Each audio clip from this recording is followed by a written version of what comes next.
अर्घाँसीको मलरानी गाउँपालिका वडा नम्बर 5 को हामी खिर्राबाट अवस्थित खेतमा छौँ। दर्शकबिन्दुहरू देख्न सक्नुहुन्छ। मानो रोपेर मुरी लाउने समय आएको छ। कृषकहरू असारको परीक्षा लागेसँगै रोपाइँमा व्यस्त हुनुहुन्छ। देख्न सक्नुहुन्छ प्रविधिको नयाँ प्रविधिको युगसँगै यसरी गोरुको प्रयोग बिना नै पहिला हाम्रा पुर्खाहरूले गोरुको प्रयोग गर्नुहुन्थ्यो भने अहिले यसरी मिसिनरी औजारहरूको प्रयोग गर्नु भएको छ।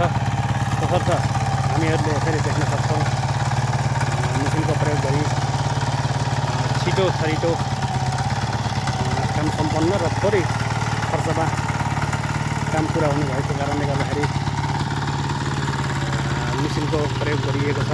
अब हामी आधुनिक स्मार्ट कृषिको लागि हामी यसरी मिसिनरी औजारको प्रयोग गर्दैछौँ। देख्नुहुन्छ माटोले रोप्ने बाह्रहरूले रोपिरहनु भएको छ।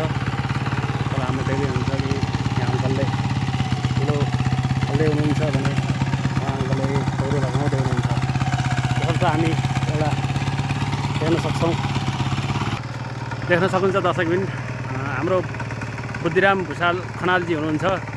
के छ बुद्धिराम सर, यहाँको अवस्था कस्तो देख्नु भएको छ? यो ट्र्याक्टरले रोपाइँ गर्दाखेरि के छ अवस्था, कतिको सुविधा लिनुभएको छ?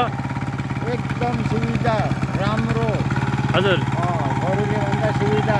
हजुर सबैलाई जाने राम्रो मेरो बन्छ, सबै हुन्छ।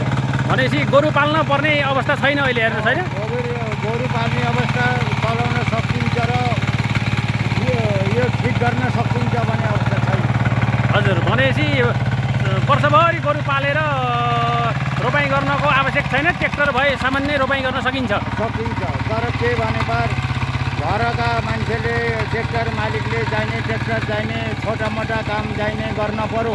हजुर, नगरे पार चाहिने के हुन्छ भने बाहिरबाट मिस्त्री बोलाएर यति पूर्जा फेरिदिएर 3000 4000 लाओ भन्छ। हजुर, त्यसमा खर्च बढी छ हजुर। हजुर, त्यो चाहिने आफै सिक्न पर्छ। मिस्त्री आउन गरी यसो बिग्रे भक्तिमा के फेर्छ के गर्छ त्यो हेरेर चाहिने आफै सुविस्ता गर्न पर्यो। भनेपछि पहिलाका बुढाबुढीले भन्थे मानो छरेर मुरी उब्जाउने भन्ने के छ यसको खास कुरा? खास कुरा त चाहिने अब पहिला यो थिएन सुविधा।